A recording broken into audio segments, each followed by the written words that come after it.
Very good morning and welcome back.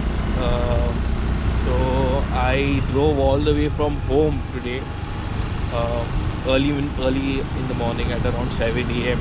to Salaulim Dam, and after riding all this long, I got to know that the dam opens at 9:30.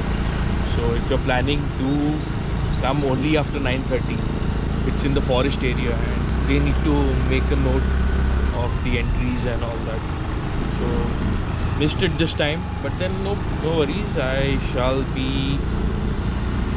be going to some other two locations. I hope so I will reach there on time. So let's see. Till then, just enjoy the view.